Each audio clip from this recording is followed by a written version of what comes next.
Senhoras e senhores, muito bom dia. Vamos iniciar este evento tão tradicional do nosso Tribunal de Contas do Estado de São Paulo.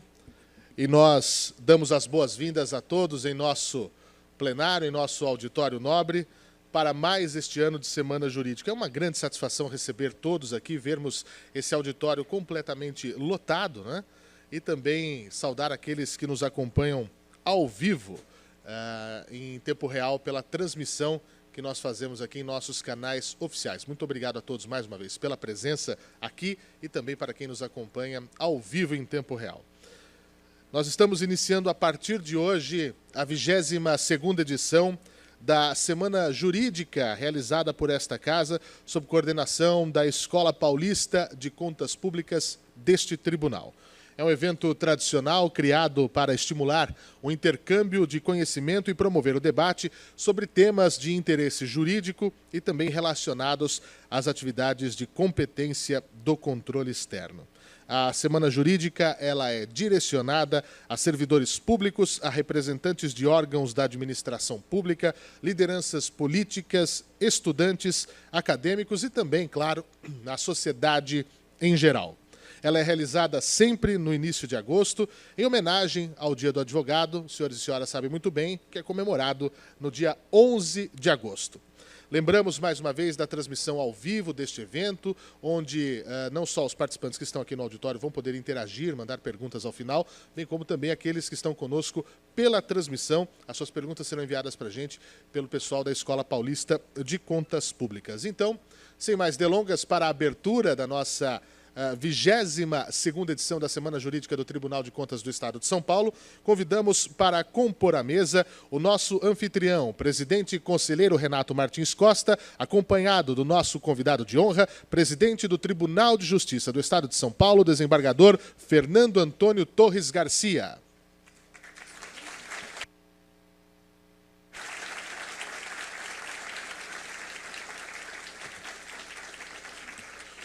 Convidamos também a compor a nossa mesa de honra o vice-presidente do Tribunal de Contas do Estado de São Paulo, o conselheiro Antônio Roque Cittadini.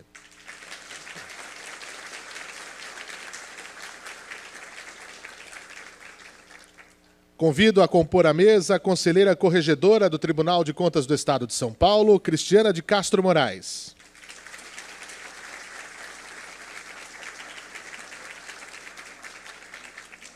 Também compõe nossa mesa de abertura a Procuradora-Geral do Estado de São Paulo, Inês Maria dos Santos Coimbra.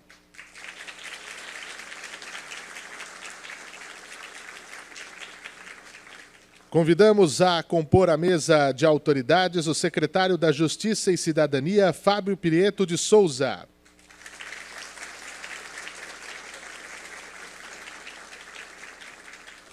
Convidamos também o subprocurador-geral de Justiça Institucional, Civil e Tutela Coletiva, Dr. Roberto Barbosa Alves, neste ato, representando o Procurador-Geral de Justiça do Estado de São Paulo.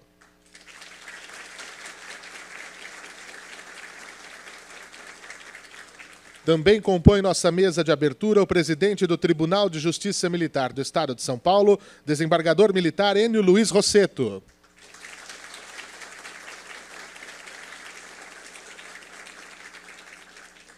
Convidamos a compor a mesa a Procuradora-Geral do Ministério Público de Contas junto a este tribunal, doutora Letícia Formoso Delcim Matuque Feres.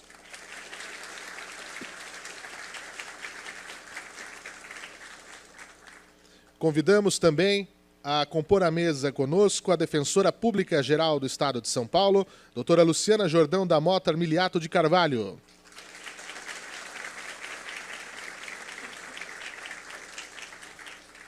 E também, para compor a nossa mesa, representando todos os tribunais de contas de Estado do Brasil, o conselheiro Joaquim Kennedy Nogueira Barros, presidente do Tribunal de Contas do Estado do Piauí, o tribunal de contas mais antigo do Brasil.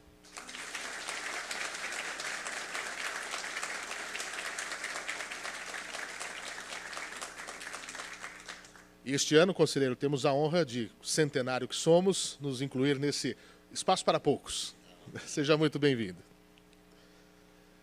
Também para compor a nossa mesa, convido o presidente da Associação dos Funcionários Públicos do Estado de São Paulo, doutor Arthur Marques da Silva Filho.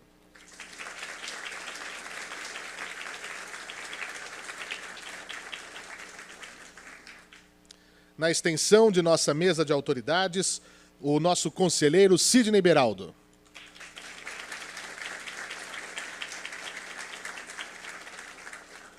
O nosso coordenador do Corpo de Auditores do TCESP, doutor Alexandre Manir Figueiredo Sarquis, neste ato representando a presidente da Audicom, conselheira substituta Milene Dias da Cunha. Saudamos também o procurador-chefe da Procuradoria da Fazenda do Estado de São Paulo, junto ao TCESP, doutor Denis de la Vedova Gomes.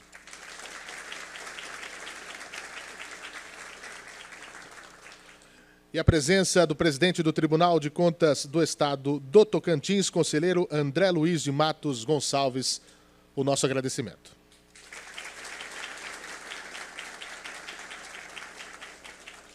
Fiquem todos à vontade, podem sentar-se. E neste momento, com muita honra, passo a palavra para a abertura oficial deste evento ao nosso conselheiro presidente, doutor Renato.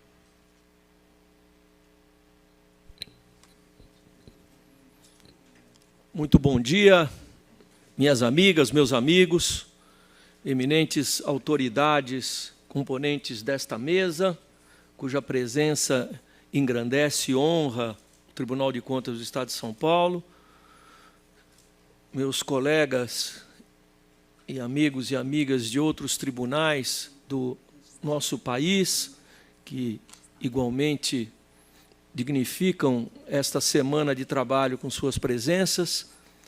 Cumprimento todos os servidores e servidoras do Tribunal de Contas do Estado de São Paulo, público que comparece de forma tão expressiva à abertura dessa nossa semana jurídica, que ainda é acompanhada pelos nossos canais de difusão nas redes sociais, ao vivo pelo YouTube nesse momento, e com participação sempre extraordinariamente grande daqueles que nos honram acompanhando os nossos trabalhos. Sejam todos muito bem-vindos.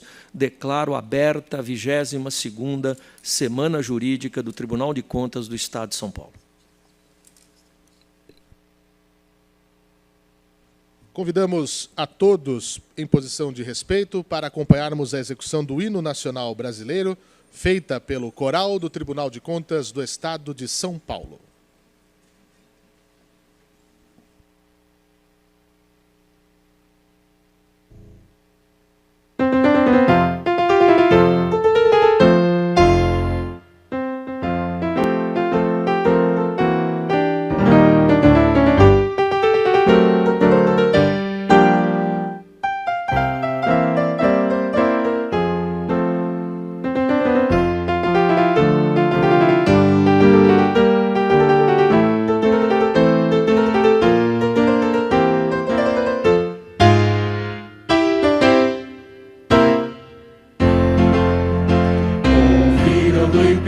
As margens plácidas de um povo heróico, brado retumbante, e o sol da liberdade em raios fúlgidos brilhou no céu da pátria nesse instante.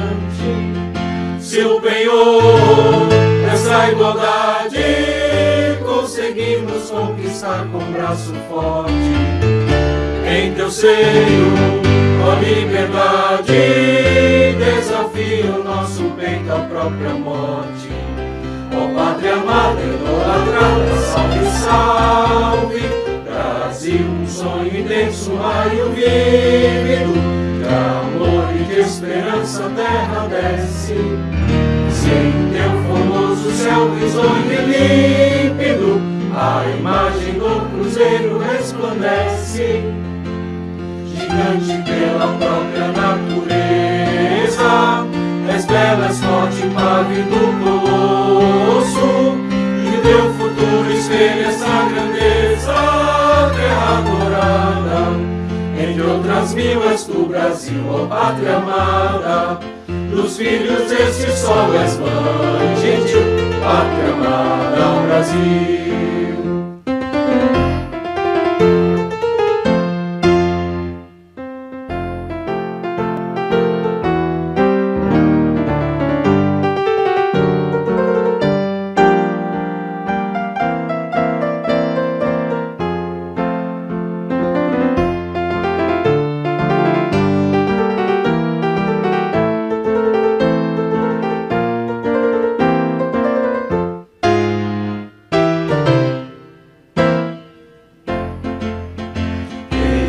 Eternamente berço esplêndido, ao som do mar e à luz do céu profundo, futuras ó Brasil, florão da América, iluminado ao sol do novo mundo, do que a terra mais garrida, teus risonhos lindos campos têm mais flores, nossos bosques têm mais vida, nossa vida no teu seio mais amores.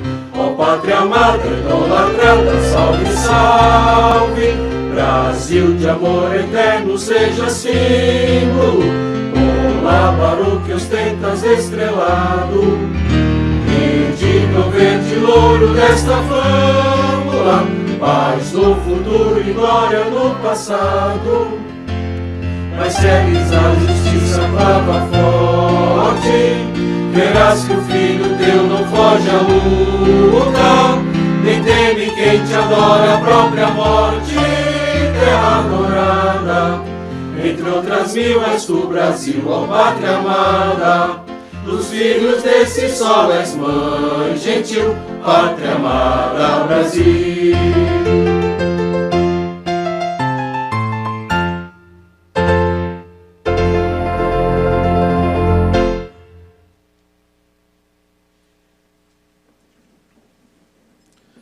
Este cerimonial gostaria de cumprimentar e agradecer a presença das autoridades que estão aqui conosco. Conselheiro Francisco José Brito Bezerra, vice-presidente do Tribunal de Contas do Estado de Roraima, muito obrigado pela presença conosco neste evento esta manhã. Também gostaríamos de agradecer a presença do conselheiro do Tribunal de Contas do Estado do Rio Grande do Sul, Dr. Estilac Xavier, muito obrigado pela presença conosco nesta manhã. Também do conselheiro substituto do Tribunal de Contas do Estado do Piauí, Jackson Veras, obrigado por estar conosco. Do nosso chefe de gabinete da presidência, Dr. Sérgio Siqueira Rossi. Em seu nome, agradecemos a presença de todos os chefes de gabinete aqui presentes neste ato. Do nosso corpo de auditores, substitutos e conselheiros, Dr. Sami Wurman, doutora Silvia Monteiro, muito obrigado pela presença aqui conosco. Pelo Ministério Público de Contas, agradecemos a presença dos procuradores Tiago Pinheiro Lima, José Mendes Neto, Celso Matuque e também João Paulo Giordano, obrigado pela presença neste evento. E também agradecer a presença do nosso secretário-diretor-geral, Germano Fraga Lima, dos nossos diretores de Departamento de Supervisão da Fiscalização, Alexandre Teixeira Carsola, diretor do Departamento de Supervisão da Fiscalização 2, e do nosso querido Abílio Licínio dos Santos Filho, que responde atualmente pelo Departamento de Supervisão da Fiscalização 1. Em nome deles, agradecemos a presença de todos os diretores de fiscalização aqui presentes, das nossas 10 unidades, da Diretoria de Contas do Governador e também das nossas 20 unidades regionais que estão aqui presentes, cruzaram o estado de São Paulo para estarem conosco nesta semana tão importante. Também gostaria de agradecer a presença do diretor do Departamento de Tecnologia da Informação, Fábio Xavier, e do Departamento Geral da Administração, Carlos Eduardo Correia Malek. No nome deles, eu gostaria de agradecer a presença de todos os diretores que estão presentes em nosso evento. E também do Procurador do Ministério Público de Contas, Rafael Nelbern, muito obrigado pela presença aqui. Outras autoridades serão mencionadas oportunamente. Eu fiz menção no início desse evento ao Tribunal de Contas do Estado do Piauí, por ser o mais antigo Tribunal de Contas do Estado que se faz presente aqui conosco, agradecendo mais uma vez a presença. E para uma breve saudação, gostaria de inverter um pouquinho essa ordem e convidar para fazer uma saudação a esse evento, falar ao nosso público, representando todas as autoridades que estão aqui na mesa, em nosso plenário, a Defensora Pública do Estado de São Paulo, a Defensora Pública Geral, doutora Luciana Jordão da Mota Armiliato de Carvalho, porque, ao contrário do Tribunal de Contas do Estado do Piauí, a Defensoria Pública é a instituição mais jovem do nosso Estado de São Paulo, então, por isso, gostaríamos de ouvi-la em sua saudação.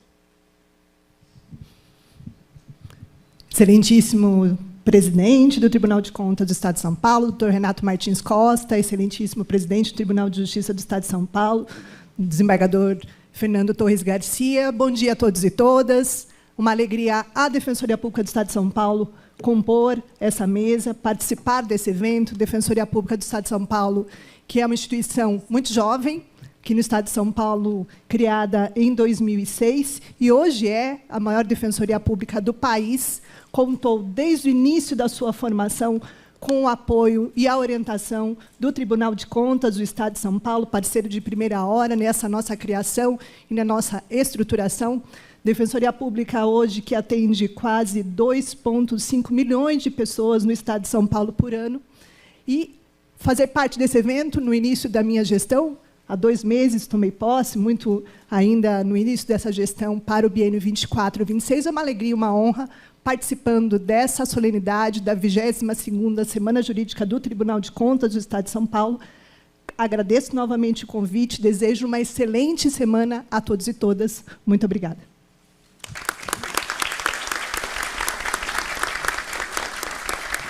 Agradecemos as palavras da doutora Luciana e desejamos sucesso nessa nova empreitada.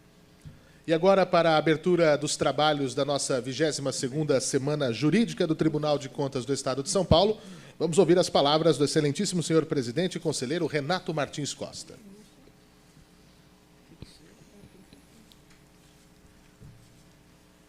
Minhas amigas, meus amigos, é uma manhã de gala para o Tribunal de Contas do Estado de São Paulo, na abertura do 22º ano consecutivo em que, na semana do 11 de agosto, nos debruçamos para estudar, avaliar as instituições brasileiras, as questões jurídicas mais relevantes, as questões econômicas mais candentes, um olhar para aspectos sociais da atividade que desenvolvemos e suas repercussões, e assim montamos o painel que, ao longo desses 5 dias, teremos a oportunidade de apreciar e aprender. Em primeiro lugar, um agradecimento a todas as altas e dignas autoridades que prestigiam este nosso evento. Sintam-se todos muito bem-vindos a este tribunal, que é uma casa da sociedade de São Paulo. Todos com nossas responsabilidades perante ela, nos irmanamos na busca do bem comum. No dia de hoje, abrindo os nossos trabalhos, não poderíamos ter convidado mais ilustre, personalidade mais importante do que Vossa Excelência, desembargador Fernando Antônio Torres Garcia, presidente do maior Tribunal de Justiça do Brasil. E não diria do maior Tribunal de Justiça, do maior tribunal do Brasil. Não há tribunal no âmbito do Poder Judiciário brasileiro que nem chegue perto das dimensões do Tribunal de Justiça do Estado de São Paulo, o que, desde logo, já nos propicia intuir e aferir a importância, a relevância e a responsabilidade que recai sobre os ombros do dirigente maior do Poder Judiciário de nosso Estado. E a sociedade paulista pode ficar absolutamente tranquila, pode ficar satisfeita e confiante de que não poderíamos, todos nós, estar em melhores mãos do que naquelas do desembargador Fernando Antônio Torres Garcia. Sua Excelência, a par de ter merecido a confiança dos eminentes integrantes da segunda instância do Poder Judiciário de São Paulo, não só exerce a presidência do tribunal, porque a ela foi alçado a partir de votação expressiva, mas exerce principalmente a liderança do Poder Judiciário de forma inconteste. Uma liderança agregadora, uma liderança construtiva e que se espraie para todas as demais instituições que configuram o cenário dos poderes e instituições independentes de São Paulo. Sua liderança extravasa o âmbito do Poder Judiciário e atinge e orienta a todos nós. Tenho certeza, secretário Fábio Prieto, que no âmbito do Executivo do Estado de São Paulo, tenho absoluta certeza que no âmbito do Poder Legislativo e, igualmente, de nossa instituição Tribunal de Contas, da Defensoria Pública, da Procuradoria-Geral do Estado e do Ministério Público do Estado de São Paulo, Dr. Roberto. Sinta-se muito bem-vindo, presidente Fernando Torres Garcia, à nossa casa. Ao longo dessa semana, dando um caráter bastante diverso e abrangente aos nossos trabalhos, teremos amanhã a presença da professora Luciana Temer, discorrendo sobre questões ligadas ao prestígio, à igualdade de gêneros, matéria da maior importância no âmbito da sociedade brasileira. Na quarta-feira, não poderíamos deixar de contar com a presença da Faculdade de Direito do Largo de São Francisco. E aqui teremos a professora Anelisa Bechara, vice-diretora e professora titular daquela casa, discorrendo sobre questões jurídicas da maior relevância. Voltando ao aspecto social, na quinta-feira nos honrará o ministro Silvio de Almeida, ministro dos Direitos Humanos da República Federativa do Brasil, homem que tem uma trajetória extraordinariamente importante e que nos brindará com reflexões, tenho certeza, da maior importância. E, fechando, na sexta-feira, aqui, honrando o nosso tribunal e a todos que tenham oportunidade de vê-lo e ouvi-lo, o eminente ministro do Supremo Tribunal Federal, Alexandre de Moraes. Essa é a nossa semana que, repito, não poderia começar de maneira mais brilhante do que ouvindo e vendo Fernando Torres Garcia.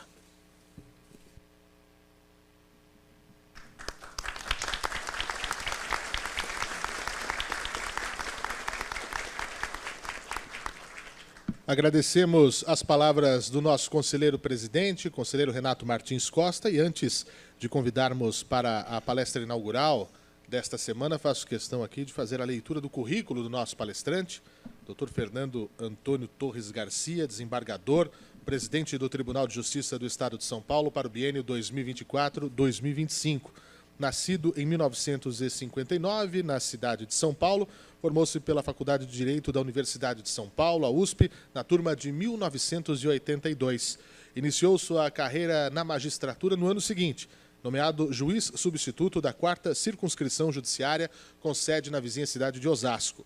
Ao longo da carreira, foi titular nas comarcas de Mirandópolis, Indaiatuba, Diadema e São Paulo, no Foro Regional da Lapa, tendo sido promovido ao cargo de desembargador em fevereiro de 2008. Foi conselheiro da Escola Paulista da Magistratura nos biênios 2016-2017 e também 2020-2021. Foi eleito presidente da seção de Direito Criminal no Tribunal de Justiça de São Paulo para o biênio 2018-2019 e corregedor-geral da Justiça do Estado de São Paulo no biênio 2022-2023. Senhoras e senhores, para a nossa palestra de abertura, palestra inaugural da nossa 22ª Semana Jurídica do Tribunal de Contas do Estado de São Paulo, recebam com muito carinho o desembargador Fernando Antônio Torres Garcia, presidente do TJ de São Paulo.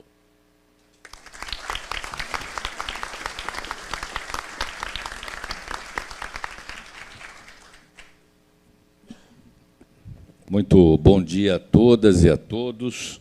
É com muita honra e muito orgulho que o Tribunal de Justiça de São Paulo comparece à abertura da 22ª Semana Jurídica do Tribunal de Contas do Estado de São Paulo.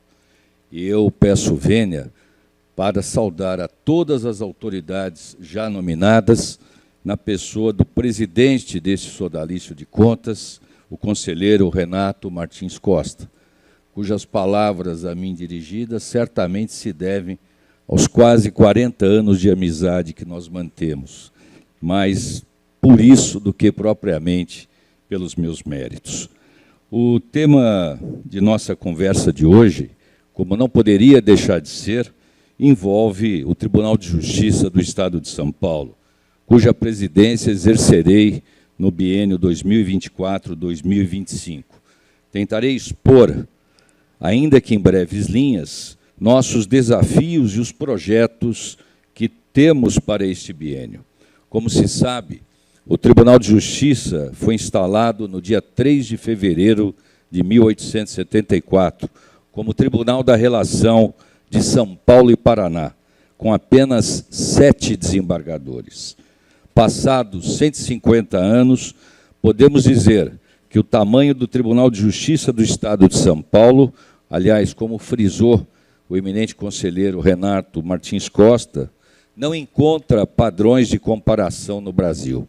Nossa Corte, hoje, possui mais de 2.500 magistrados e perto de 40 mil servidores, distribuídos em 320 comarcas. O Tribunal de Justiça pode ser considerado o maior do mundo em número de feitos, por volta de 21 milhões de processos em andamento. Esse é o nosso acervo, o que representa cerca de 27,5% de todo o movimento judiciário brasileiro, consideradas aqui todas as modalidades e especialidades da justiça. Em alguns momentos, quando falamos alhures de São Paulo e de seus desafios específicos, possível sentir um certo sentimento de incompreensão. Alguns chegam a discordar e propugnam um tratamento que desconsidera as características específicas de São Paulo. Mas, afinal, de forma objetiva, quais seriam as situações particulares de São Paulo ou de seu poder judiciário que autorizariam um tratamento também particular? A resposta é simples. Em harmonia com os números que mencionei e a importância do próprio Estado de São Paulo, temos um poder judiciário extremamente desenvolvido e complexo, a enfrentar um desafio único no Brasil e, quiçá, no mundo. Observo ainda que o objetivo deste encontro não envolve a análise do motivo do excesso de feitos em andamento em São Paulo e no Brasil, fruto de uma sociedade que ainda não absorveu a cultura dos métodos alternativos de solução de conflitos, fruto de um eventual fracasso de sucesso, visto que, paradoxalmente, o acesso à justiça é extremamente fácil e, muitas vezes, sem risco ou despesas, fruto do excesso de feitos originados do setor público. Enfim, tema difícil que pode ser abordado em outra oportunidade. De toda sorte, e é isso que interessa neste momento, emerge a indagação: quem tem tal acervo de processo do Brasil? Só São Paulo. E o nosso grande desafio é justamente enfrentá-lo. Essa realidade acarreta uma enorme responsabilidade que possibilita a São Paulo desempenhar algo que é perene em sua história, o protagonismo. O Brasil sempre olhou para São Paulo como que a procurar um norte, uma solução ou uma esperança de melhoria. E isso não é diferente no que toca ao Poder Judiciário.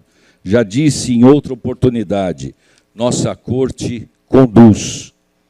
Como a omissão não faz parte da história paulista, só resta aceitar o panorama e encontrar soluções criativas e eficientes para a administração desse acervo, dentro das limitações financeiras de todos conhecida. Por isso, venho hoje trazer ao conhecimento dos senhores e senhoras os projetos para este biênio, muitos já em plena execução. A primeira preocupação, melhoria do parque tecnológico e investimento em tecnologia da informação, sem descuidar do imprescindível componente humano que deve nortear todas as decisões judiciais. A tecnologia é imprescindível ao atual estágio de desenvolvimento da humanidade e deve ser uma aliada na melhoria da tramitação do processo. Por esse motivo, o Tribunal de Justiça fará grande investimento no parque tecnológico, buscando trazer segurança, estabilidade e performance ao sistema, e isso para alcançar maior eficiência quanto ao atendimento dos jurisdicionados. Assim, estão sendo substituídos todos os computadores dos 2.500 magistrados e 40 mil servidores por máquinas novas e com melhor desempenho, o que trará mais celeridade ao trabalho dos cartórios. Envidaremos esforços na ampliação da utilização de robôs para as atividades padronizadas de triagem de documentos, expedição de mandados de levantamento, juntada de petições, movimentação processual, dentre outros. Em consonância com as diretrizes do Conselho Nacional de Justiça, estabelecemos parceria com a USP para o desenvolvimento e utilização de inteligência artificial, em especial para a triagem de temas em julgamento em segundo grau, prevenção de fraude na conferência de guias de recolhimento e, sobretudo, no combate às demandas predatórias, que absurdamente consomem nossos recursos financeiros e humanos. E é bom que eu frise isso, as demandas predatórias têm solapado os nossos recursos financeiros e nossos recursos humanos. Num estudo feito entre 2020 e 2021 pela Corregedoria Geral da Justiça, pasmem, o prejuízo que o Tribunal de Justiça teve nesses 2 anos, só com as demandas predatórias, foi na ordem de 2,7 bilhões de reais. Contratamos também empresa especializada em fábrica de software, visando o desenvolvimento de programas para atividade fim, tendo como exemplo o exitoso Petros, nosso programa de pesquisa de endereços que consolida os dados de diversas bases em um único relatório, facilitando a tramitação do processo na fase inicial e durante a execução.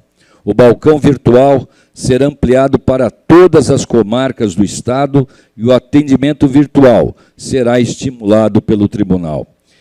E, finalmente, após longos e profundos estudos das áreas de tecnologia da informação e judiciária, com seguidas reuniões, decidimos aderir ao novo sistema informatizado para a tramitação dos processos no Tribunal de Justiça, o sistema EPROC. Observo que a substituição do atual sistema é necessária, tendo em vista impedimentos normativos que obstaram sua atualização. Assim, com a aprovação unânime do nosso órgão especial, firmamos acordo de cooperação técnica com o Tribunal Regional Federal da 4ª Região para a cessão gratuita do direito de uso do referido sistema EPROC. Cuida-se de uma plataforma de trabalho ágil, eficiente, moderna, aberta e colaborativa, já adotada por outros tribunais, inclusive Rio Grande do Sul, Santa Catarina, Rio de Janeiro e Minas Gerais, dentre outros. Acrescento que o EPROC possui funcionalidades importantes, como controle de prazo, integrações com outros órgãos, automatização de tarefas repetitivas, apuração das custas, bem como utilização diretamente pelo telefone celular. Enfim, usaremos a tecnologia em favor do jurisdicionado, buscando a melhoria da prestação do serviço com o olhar humano que nunca deixará de pautar toda e qualquer decisão judicial. Vou mencionar agora um importante projeto para o segundo grau, já em plena fase de execução. Nós demos provimento a 20 novos cargos de juiz substituto em segundo grau, reforçando o quadro de magistrados atuantes em grau recursal, para uma sistemática inédita no Tribunal de Justiça de São Paulo e no Brasil. O Núcleo de Justiça 4.0 em segundo grau de jurisdição, que conta com novas 5 turmas de julgamento, cada uma presidida por um desembargador e integrada por 4 juízes substitutos em segundo grau. Vinculado à presidência do tribunal, destina-se ao julgamento de temas específicos, com critério que atenda ao interesse público e à repetição de matérias. O objetivo final envolve celeridade, especialização e, principalmente, maior segurança jurídica nos pronunciamentos de segundo grau. Apesar de ser um órgão volante, o Núcleo 4.0 atualmente está auxiliando a seção de direito privado e julgando matérias relacionadas a direito da saúde, direito civil e direito do consumidor. E em apenas 21 dias de efetivo funcionamento, esse núcleo já retirou da jurisdição ordinária mais de 28 mil recursos. No tocante aos precatórios, assinalo que manteremos e ampliaremos o programa Precatório Prioridade Máxima, iniciado na gestão passada, com vistas a reduzir cada vez mais o prazo entre o recebimento dos recursos das entidades devedoras e a efetiva liberação do valor dos precatórios aos seus credores. Sabemos da árdua batalha travada pelos credores de precatórios, o que acaba muitas vezes relegado aos herdeiros, em razão das décadas de demora no pagamento causado pelo poder público. Essa demora causa toda sorte de dificuldade também ao Tribunal de Justiça, que, além de enfrentar uma avalanche de pedidos jurisdicionais acerca dos inúmeros temas, emendas constitucionais e alterações procedimentais, ainda tem o dever de fazer a gestão do pagamento de mais de 950 entidades devedoras no Estado de São Paulo, como também cuidar do rateio desses recursos para outros tribunais. Nosso trabalho, portanto, será voltado à celeridade necessária para a transferência dos valores, sem nos descuidarmos da cautelosa conferência de dados, garantindo que o pagamento seja feito com a segurança que se espera do Poder Judiciário. Também criaremos, durante a presente gestão, em definitivo, o juiz de garantias no Estado de São Paulo, com a criação e provimento dos cargos necessários a tanto. Dar-se-á a implementação do juiz de garantias de forma regionalizada, com a observância das audiências de custódia, tanto de forma presencial quanto virtual, o que atende não apenas ao direito constitucional do acusado, mas também equaciona a importante questão orçamentária, com o uso da tecnologia em prol de todo o sistema de justiça criminal. Um projeto que também nos é muito caro, o Projeto Execução Fiscal Eficiente. Atacamos o grave problema do elevado número de execuções fiscais em andamento em São Paulo, e isso com o projeto Execução Fiscal Eficiente. É um cenário preocupante, tendo em vista que as execuções fiscais representam 34% do acervo pendente em todo o Poder Judiciário brasileiro. De todo o acervo processual brasileiro, 34% são de execução fiscais. Aliás, só na Justiça Paulista temos quase 2,7 milhões de executivos fiscais. Dos nossos 21 milhões de feitos, 12,7 milhões são execuções fiscais.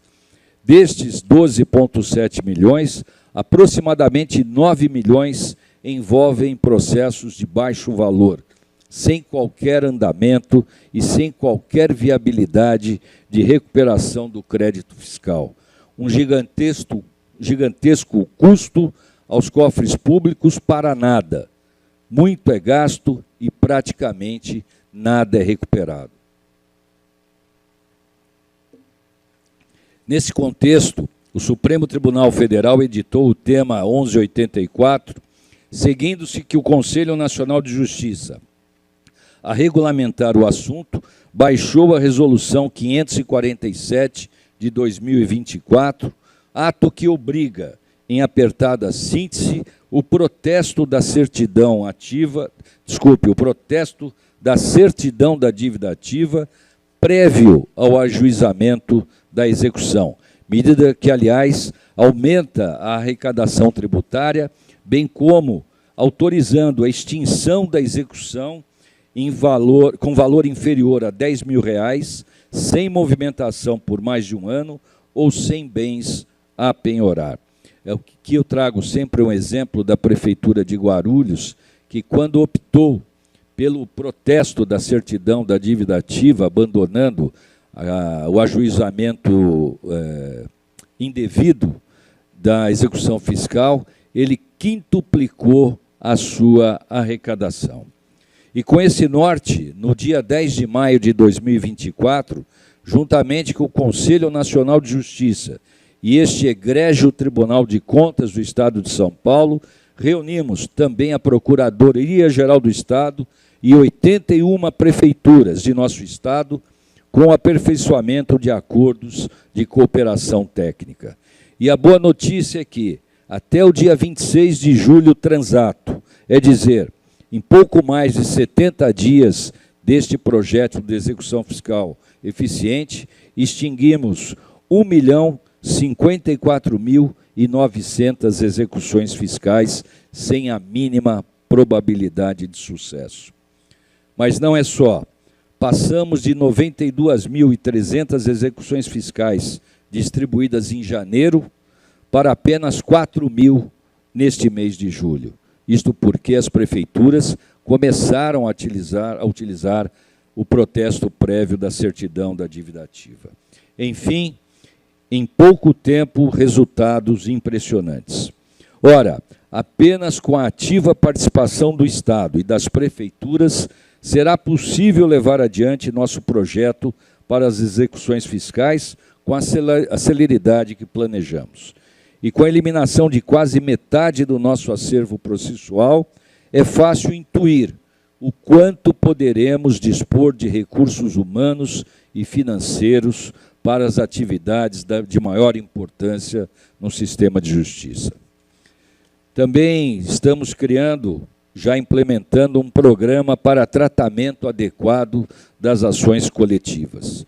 Outro projeto de nossa gestão envolve justamente o tratamento adequado das ações coletivas, tanto na fase de conhecimento, com a instalação de núcleo 4.0 de julgamento dos pedidos, quanto na fase de cumprimento de sentença.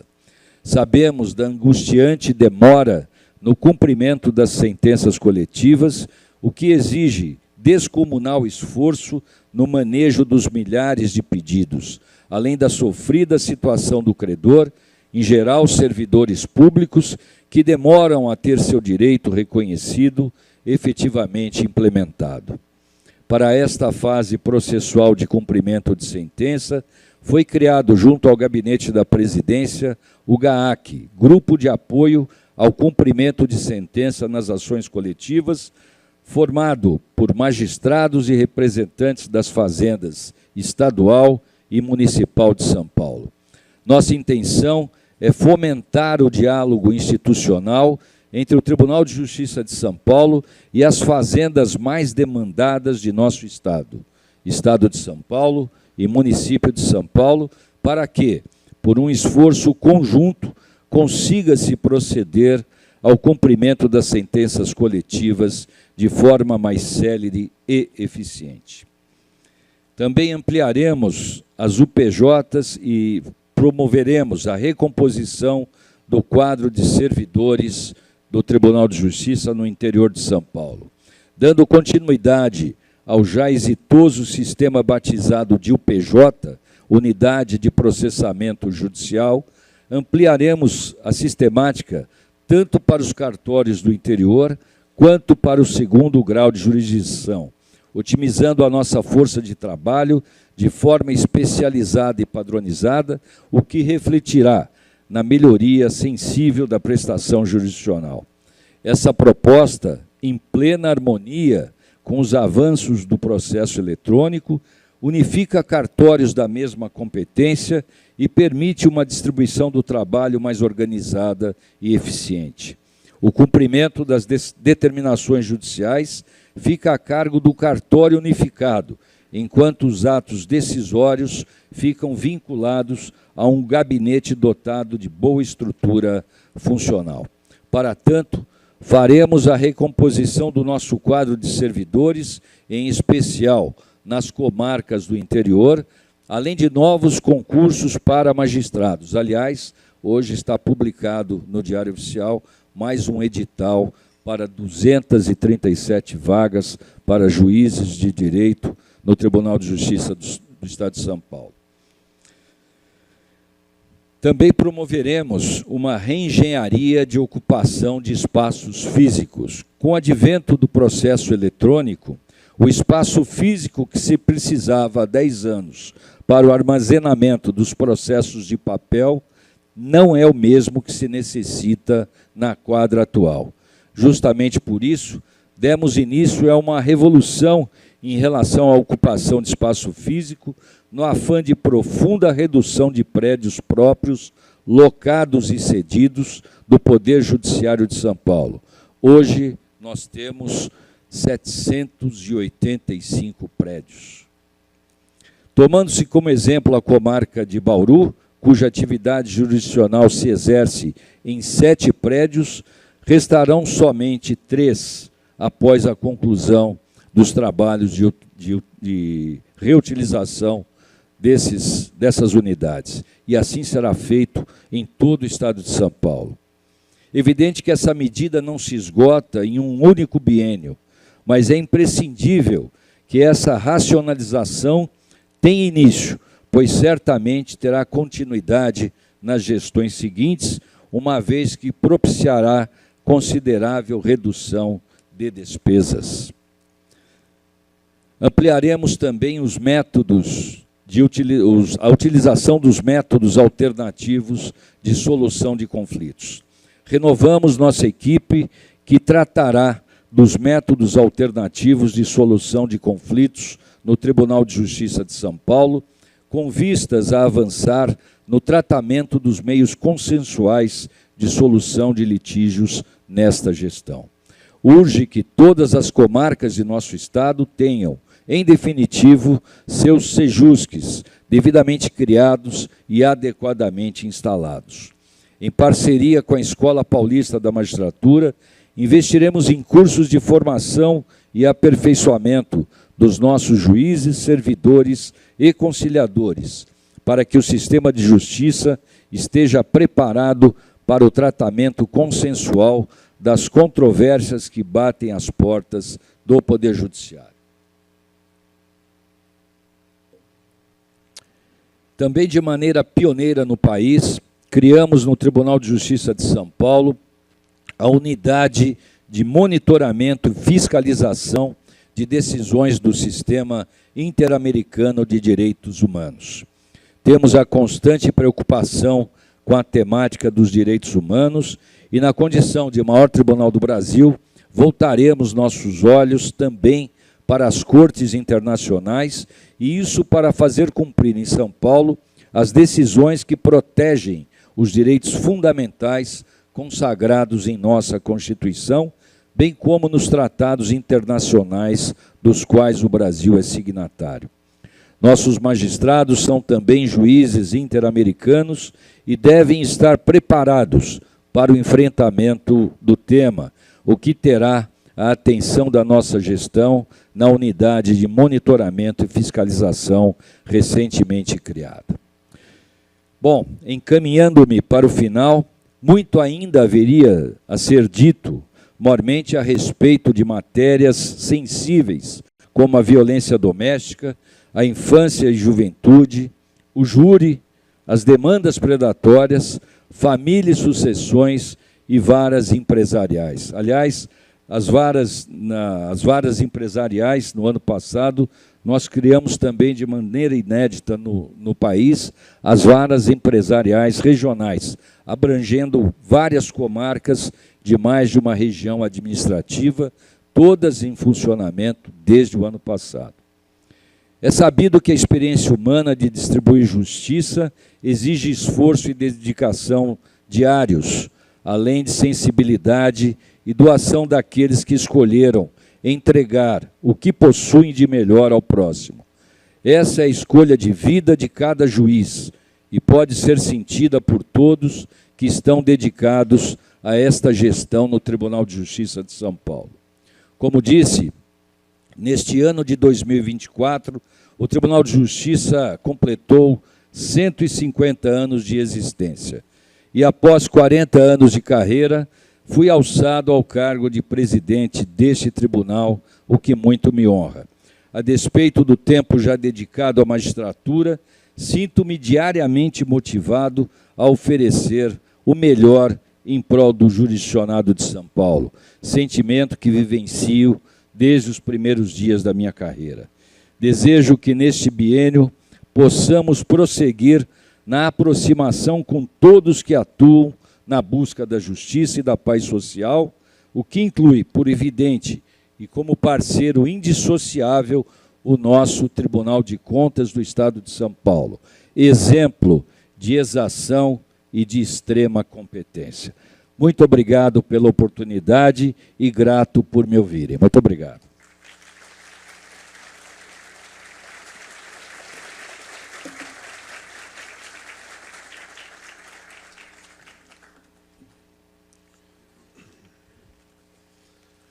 Agradecemos imensamente o excelentíssimo presidente do Tribunal de Justiça do Estado de São Paulo, desembargador Fernando Antônio Torres Garcia, por sua apresentação. E, nesse momento, nós vamos abrir espaço para perguntas da nossa plateia, que tenhamos aqui também na nossa mesa, não é? Já temos uma primeira manifestação do nosso conselheiro-presidente, doutor Renato Martins Costa. Fique à vontade. Doutor Fernando, cumprimentando pela exposição tão abrangente, não é, de projetos e iniciativas já em curso no âmbito do judiciário, há uma imensidade de questões que poderiam ser aqui colocadas. Vou me permitir fazer duas indagações a Vossa Excelência. A primeira envolve o próprio funcionamento da máquina jurisdicional paulista, especialmente na segunda instância. Como o Tribunal de Justiça de São Paulo vê a fixação de determinadas teses interpretativas, especialmente no âmbito do STJ, não é, que é o Tribunal de Cumprimento da Legislação Federal, que muitas vezes, a meu modestíssimo juízo, presidente, engessam a possibilidade de interpretações que escapem daquelas que estão fixadas, sempre com a ideia de que isso nós estamos afogando o judiciário, essa é matéria já pacificada, já decidida. Certamente há questões pacificadas e decididas, mas outras nem tanto. Então, se isto foi estabelecido repito, a meu modesto juízo, de forma automática, nós estaríamos limitando o exercício da jurisdição. Como o Tribunal de São Paulo, em especial, esse é um problema que certamente aflige os tribunais de justiça de todo o Brasil, mas como o nosso Tribunal de São Paulo, em especial, lida com essa questão. E uma segunda indagação envolve até uma iniciativa conjunta. Formulamos, há pouco tempo atrás, um acordo com a Procuradoria-Geral do Estado, Tribunal de Justiça, Tribunal de Contas do Estado de São Paulo, quanto à questão da dívida ativa. Nos competindo o Tribunal de Contas do Estado de São Paulo, uma postura bastante forte junto ao nosso jurisdicionado, no sentido de estabelecer-se a judicialização da cobrança de uma dívida ativa como última iniciativa que deveria ser empreendida e necessariamente sendo precedida de outras tantas.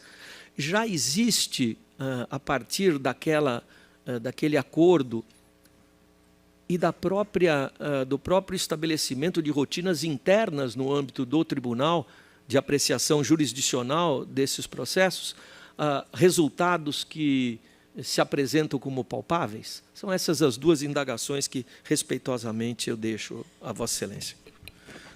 Bom, em primeiro lugar, eu quero dizer que o Tribunal de Justiça de São Paulo respeita, em absoluto, as decisões dos tribunais superiores, seja no âmbito do direito privado, seja no âmbito do direito público e, principalmente, no âmbito do direito criminal. Muito tem se falado que o tribunal não cumpre decisões do Superior Tribunal de Justiça na área criminal, por exemplo. Mas eu quero dizer o seguinte: nós cumpriremos todas as decisões que forem vinculativas. As que não forem, o magistrado, seja de primeiro, seja de segundo grau, tem que ter a liberdade de criar jurisprudência. Nós não podemos ficar atrelados à jurisprudência não vinculativa de tribunais superiores. E na área criminal, que é a minha área, se hoje São Paulo, frente aos demais estados, ainda tem uma certa segurança pública, uma razoável segurança pública, boa parte disso se deve ao rigor da seção de Direito Criminal do Tribunal de Justiça de São Paulo, que pensa sempre no cidadão em primeiro lugar. No âmbito do direito privado e do direito público, evidentemente, que todas as decisões vinculativas são cumpridas, em absoluto. Isso não engessa totalmente a magistratura de segundo grau. É evidente que esse sistema de vinculação acabou sendo útil no momento em que nós temos, como eu disse, 21 milhões de processos de acervo. E isso traz mais segurança jurídica, muito embora, em algumas ocasiões, nós não concordemos com os temas vinculantes, nós temos que viver com eles e temos que cumpri-los também.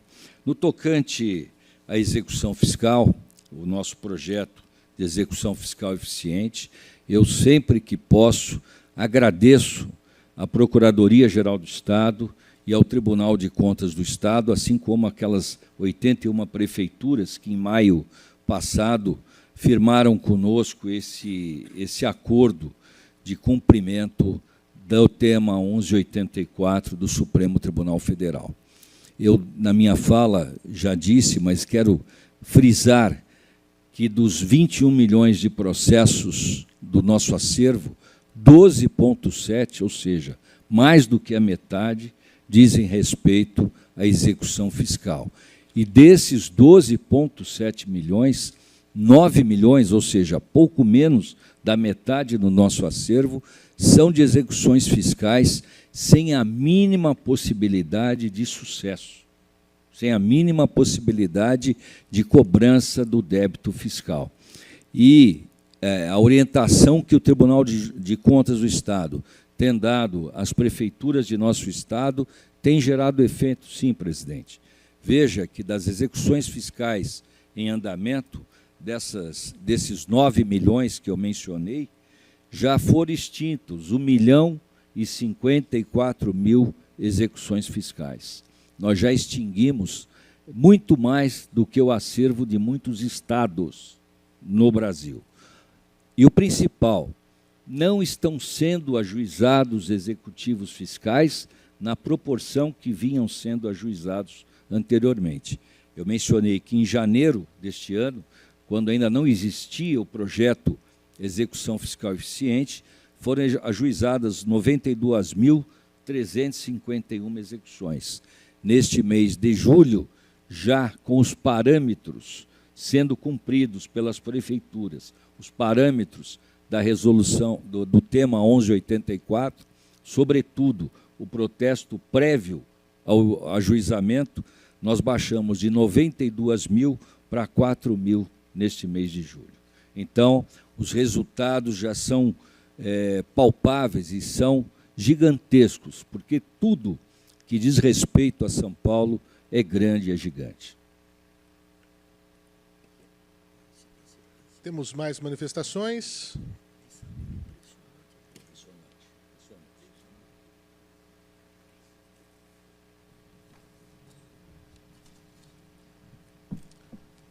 Por favor, doutora.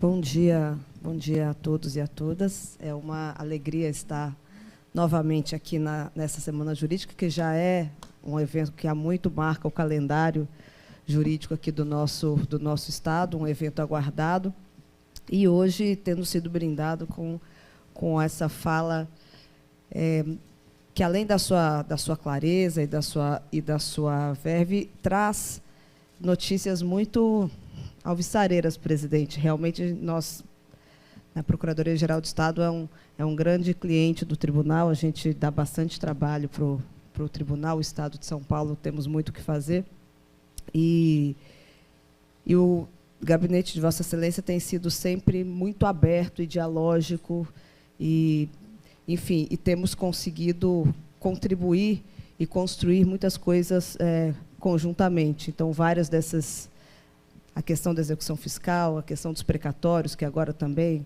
é algo que nos preocupa.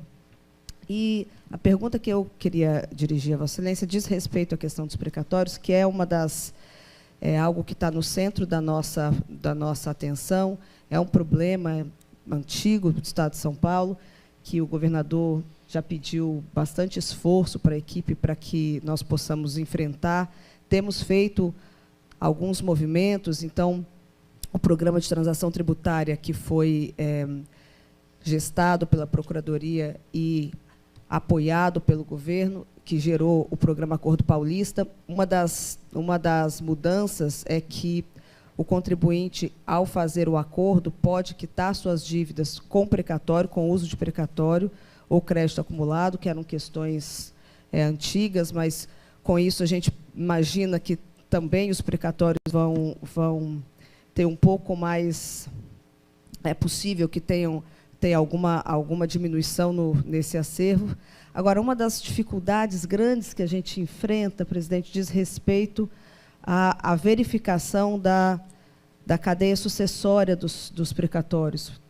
E a gente fica, às vezes, pensando se seria possível, ou como que nós poderíamos avançar para talvez pensar em algo, nos apropriando aí de tantas evoluções tecnológicas, para algo que pudéssemos pensar que fosse algo mais, não sei se um cadastro, algo mais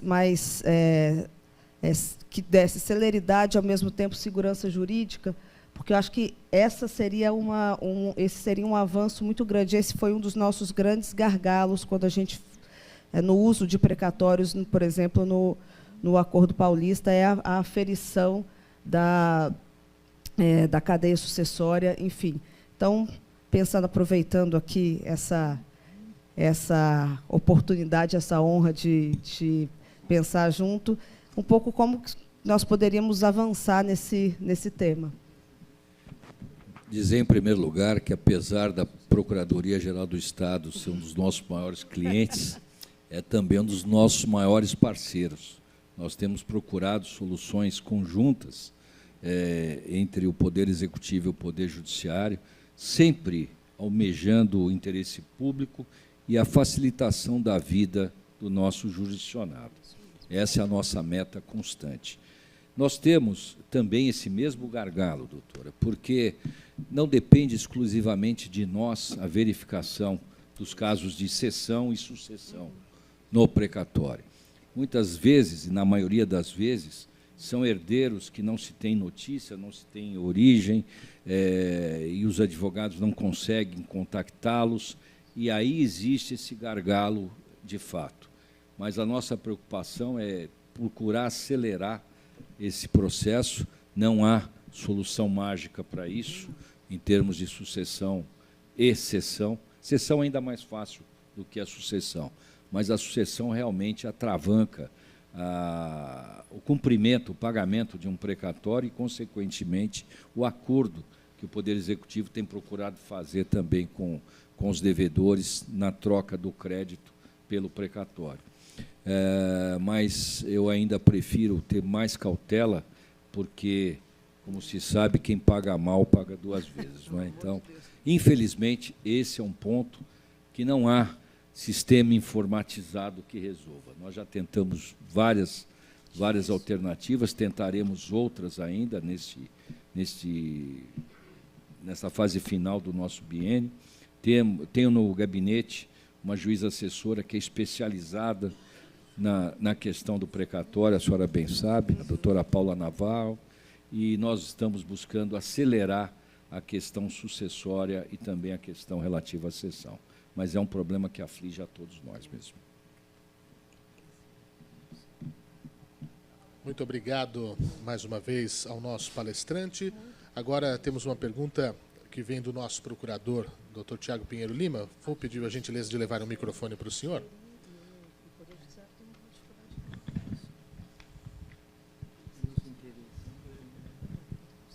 Bom dia a todos. Agradeço o presidente Fernando por ter disponibilizado sua manhã aqui para trazer esse belo relato a respeito do Poder Judiciário Paulista. E fiquei pensando, presidente, a respeito desses milhares de executivos fiscais que estão sendo extintos, muitas vezes, inclusive, por prescrição intercorrente. Como é que fica a questão dos honorários advocatícios nesses casos em que há uma atuação mínima ou pequena do advogado? Evidente que honorários advocatícios são sagrados. Nós não podemos, evidentemente, dizer que não iremos satisfazê-los. No entanto, existe precatório, doutor Tiago, tão irrisório e tão inexpressivo que acho que foge ao interesse público, né, que se busque a cobrança desses valores. Uhum. Talvez a doutora Inês possa acrescentar nesse passo alguma alternativa, mas, de nossa parte, os honorários são preservados e, sempre que possível, poderão ser cobrados pelo advogado. Doutora Inês? Não, sobre isso, essa é uma questão complexa mesmo, mas o que a gente tem tentado fazer, e as melhores práticas indicam isso, primeiro, é preciso que a gente entenda qual é o custo da litigância, né? Essa que é a questão. A maior parte, ou grande parte, das nossas execuções fiscais, elas não valem o que elas custam. Então, ainda que eu arrecade 100% daquele crédito, é mais caro cobrar judicialmente, né? Por isso, as cobranças administrativas são muito eficientes, têm sido muito eficientes, que é o caso do protesto. Hoje, a depender do tributo, a gente arrecada muito mais no protesto que na cobrança judicial, até porque o crédito, quando é judicializado, ele já está muito estressado, ele já passou por uma cobrança administrativa no âmbito da administração tributária e chega muito estressado. Enfim, na fase administrativa, é possível a cobrança de honorários, e na fase judicial também, aumentando na fase judicial, e isso se dá porque é preciso que a gente tenha na régua de cobrança uma alteração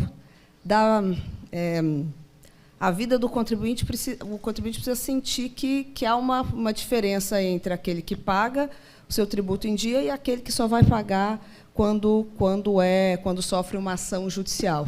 Então, a régua de cobrança ela vai aumentando conforme as fases de cobrança vão, digamos assim, andando para frente. Mas a gente tem, hoje, as procuradorias têm investido muito em informação para que a gente possa fazer uma seleção antes do ajuizamento da execução fiscal. Ou seja, eu só vou colocar aquele crédito na esteira de cobrança quando eu tenho alguma expectativa de receber alguma coisa. Senão, não adianta. E, nesse ponto, a gente tem feito várias conversas, o tribunal tem sido muito aberto. Por exemplo, a gente, recentemente, fez uma alteração importante de marcar como execuções fiscais prioritárias, não aquelas de maior valor, mas aquelas cujas empresas ainda estão ativas, porque isso, para a gente, é o marcador mais importante. E, assim, a gente vai aplicando estratégia e inteligência na cobrança, porque fazer isso de forma irracional onera todo o sistema e custa muito caro. Custa muito caro manter todos os profissionais envolvidos numa ação de execução fiscal que não recolhe absolutamente nada.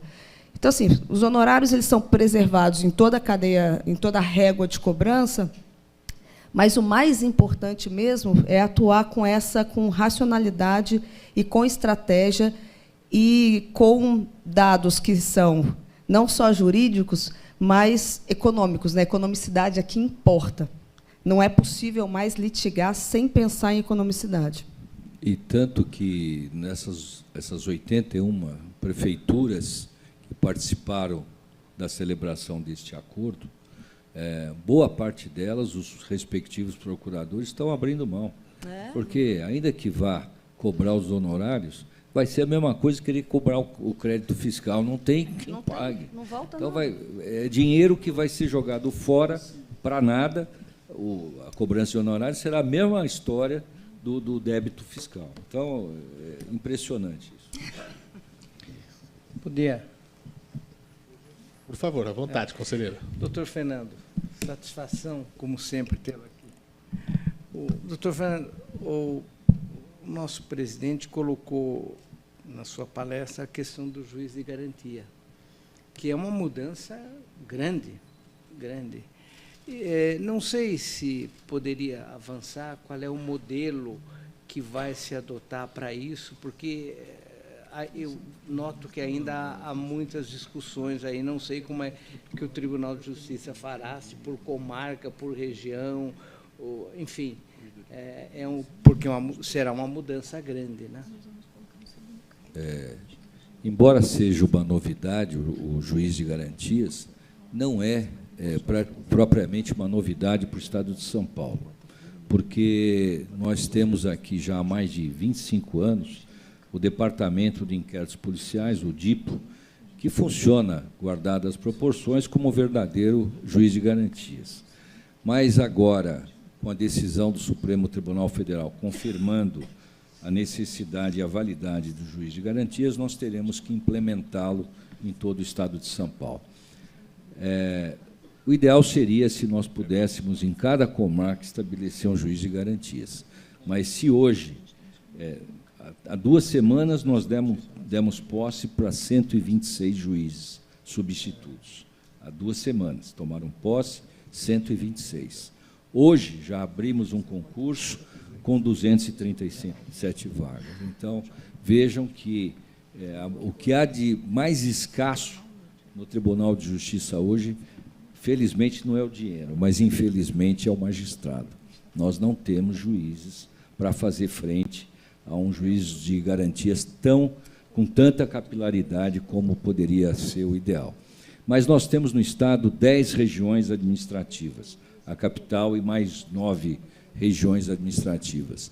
E o desenho que nós estamos criando para o juiz de garantias é um sistema regionalizado. Então, a presidência e a Corregedoria Geral da Justiça, nessa primeira fase de estudos que já estão bem adiantados, nós estabeleceríamos um juiz de garantias para cada região, na sede da região. Por exemplo, Presidente Prudente é uma região administrativa. Nós teríamos um juízo de garantias em Presidente Prudente, com tantos e quantos juízes for necessário para o movimento daquela região. E assim será em Rio Preto, Ribeirão Preto, Bauru, Sorocaba, todas as sedes de circunscrição. As audiências de custódia da sede serão feitas de forma presencial. Todas as demais comarcas dessa região, imaginemos alguém preso em Mirante do Paranapanema, que dista 220 quilômetros de Prudente, seria uma incongruência levar esse cidadão de Mirante até Presidente Prudente para uma audiência de custódia.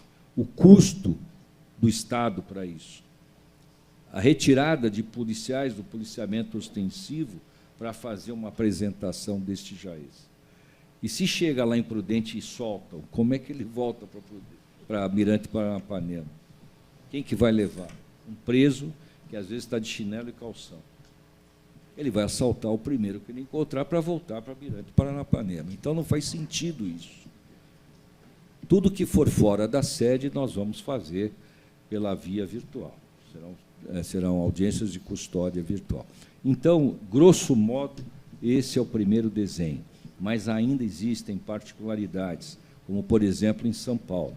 O DIPO hoje atende a comarca da capital, mas a primeira RAGE, que envolve São Paulo, capital e Grande São Paulo, nós temos comarcas pesadíssimas, todo o ABCD, Osasco, Barueri, Santana Parnaíba, Guarulhos, enfim, nós vamos ter que criar, na primeira RAGE, não só um juízo, mas mais de um também. Então, essa é a primeira linha geral que nós estamos tentando criar.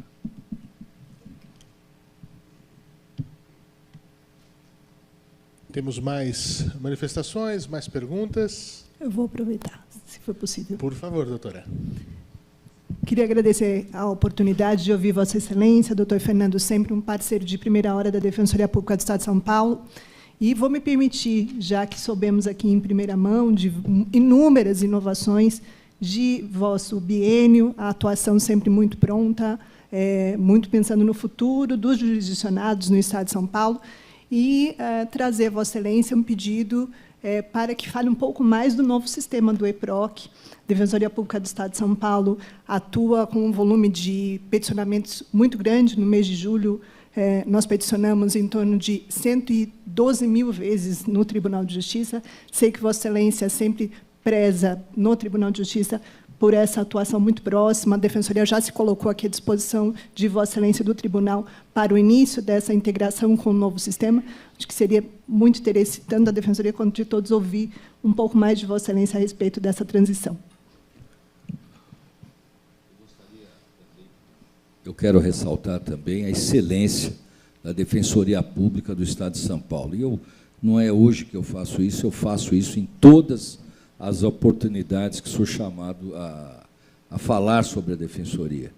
Eu, hoje, se fosse réu, gostaria de ser defendido por um defensor público do Estado de São Paulo, porque são profissionais de excelência, profissionais capacitados, profissionais dedicados à defesa do brasileiro de São Paulo. Parabéns. Com relação ao sistema, nós temos já há anos, desde 2013, unificado o SAGE, o Sistema Automatizado de Justiça. O SAGE é um sistema que pertence a uma empresa privada, a Softplan. E nós chegamos num determinado momento, e não é o local para eu descer a filigranas desse nosso problema, nós chegamos a ter, em determinado momento, num passado recente, uma vedação para a atualização desse sistema pelo Conselho Nacional de Justiça. Eu iniciei a minha gestão querendo atualizar o SAGE, melhorar o nosso sistema automatizado, não só para nós, mas para todo o sistema de justiça. Envolve aí Procuradoria Geral do Estado, Defensoria Pública, Advocacia, Defensoria, enfim, todos os atores do sistema de justiça. Mas sempre queriam nos jogar para um sistema público que não é o mais adequado para o Estado de São Paulo, que é o PJE. E quem trabalha com o PJE sabe muito bem o que eu estou dizendo. Então, nós optamos para a migração para o sistema EPROC. É um sistema moderno, um sistema ágil, um sistema que foi criado pelo Tribunal Regional Federal da 4ª Região, com sede em Porto Alegre, é utilizado pelos tribunais de justiça do Rio Grande do Sul, Santa Catarina, estão migrando para o sistema os maiores tribunais do país, Minas Gerais, Rio de Janeiro e São Paulo. Ele é um sistema intuitivo, ágil, ele funciona no sistema web, de maneira que pode ser acionado e trabalhado diretamente do telefone celular. Enfim, eu tenho a certeza que será um ganho para todo o sistema de justiça. E nós, hoje, dentro da minha política de gestão, hoje eu já tenho uma reunião com a presidência da Ordem dos Advogados do Brasil, com a presidência do Instituto dos Advogados e a Associação dos Advogados. Em breve, acho que ainda programado para essa semana ou semana que vem, teremos também com o Ministério Público e a Defensoria Pública do Estado. E diga-se, por necessário, que na Defensoria, Procuradoria-Geral também. A doutora Luciana, quando eu comuniquei, eu fiz questão de comunicar a todos os partícipes, né, dessa nossa decisão. A doutora Luciana não só compreendeu, como ofereceu o Departamento de Informática da Defensoria para o auxílio nessa atividade, que será feita de maneira tranquila, com previsão de migração de até 5 anos. Então, tudo será feito sem sobressalto, sem correria. O Tribunal de Justiça sempre trabalhará de maneira cautelosa, de maneira estudada, sem nenhuma precipitação. O espaço ainda aberto, doutor Renato? Por favor. Podemos prosseguir? Muito bem. Bom, neste momento, depois dessa magnífica apresentação da abertura da nossa Semana Jurídica, esse evento histórico do Tribunal de Contas, mais uma vez nós agradecemos a participação, a gentileza em aceitar o convite do presidente do Tribunal de Justiça de São Paulo, desembargador Fernando Antônio Torres Garcia, por ter estado conosco esta manhã. E convido o nosso presidente, conselheiro Renato Martins Costa, para fazer a entrega de um agradecimento, uma lembrança por ter participado deste nosso evento, ao desembargador, por sua honrosa participação na abertura dessa nossa Semana Jurídica.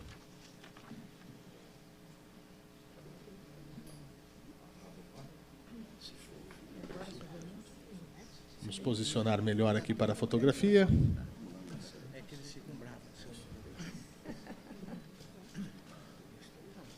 E os aplausos.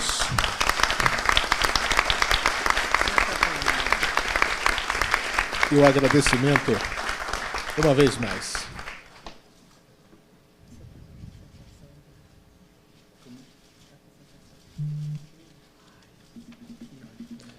E para as considerações finais deste evento, retoma a palavra o nosso conselheiro presidente, Renato Martins Costa.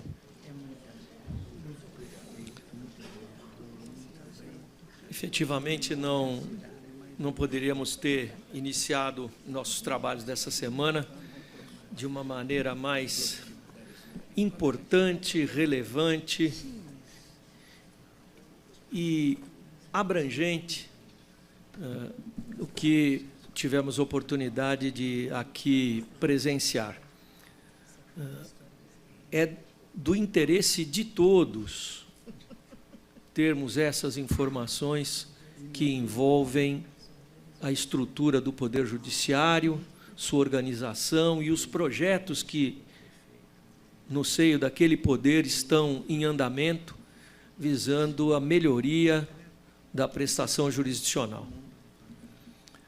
Há latente na sociedade brasileira um espírito belicoso no sentido de judicializar as questões do dia a dia. É óbvio que o acesso ao Poder Judiciário ele é uma das garantias institucionais constitucionalizada nos dispositivos dos direitos e garantias individuais e que há de ser propiciado a todos aqueles que se sintam em desvantagem ou em circunstâncias em que ele deva ser invocado. Mas há uma certa banalização na utilização desses instrumentos.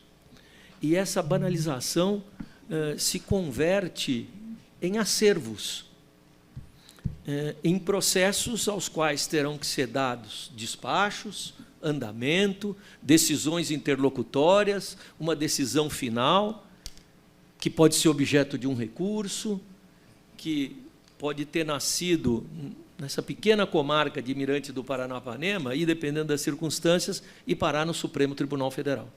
Então, há que se ter muito cuidado, não é, no manejo desses direitos.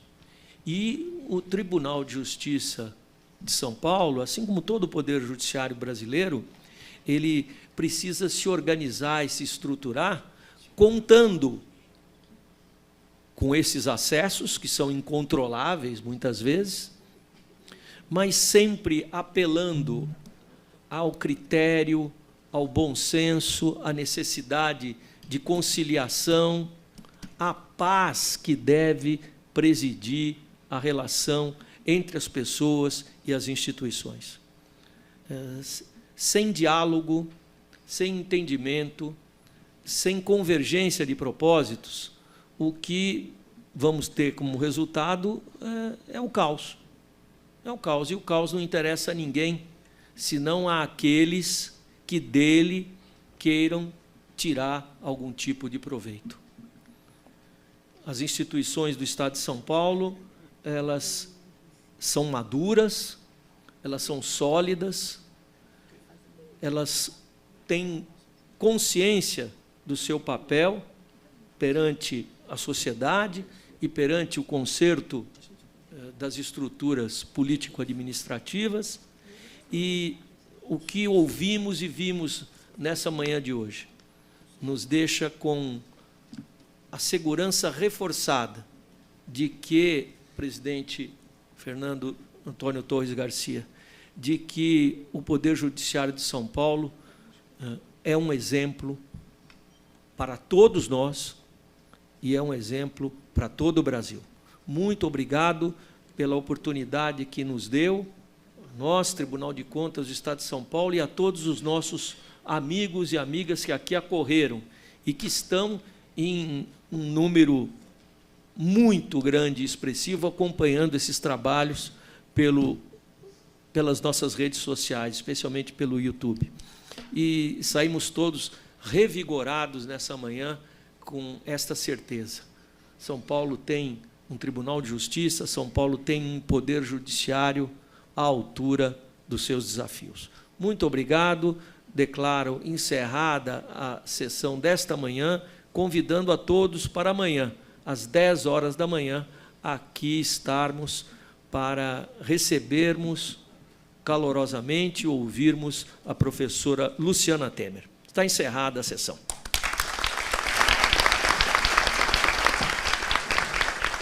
Senhoras e senhores, agradecemos a todos pela presença. Assim como disse o presidente, repassamos a agenda da Semana Jurídica. Amanhã, Luciana Temer, advogada, professora, doutora em Direito. Na quarta-feira, professora Ana Elisa Bechara, da Universidade de São Paulo. Na quinta-feira, o ministro dos Direitos Humanos e da Cidadania, Silvio Luiz de Almeida. E na sexta-feira, ministro do Supremo Tribunal Federal, Alexandre de Moraes. Tenham todos uma boa tarde e até amanhã.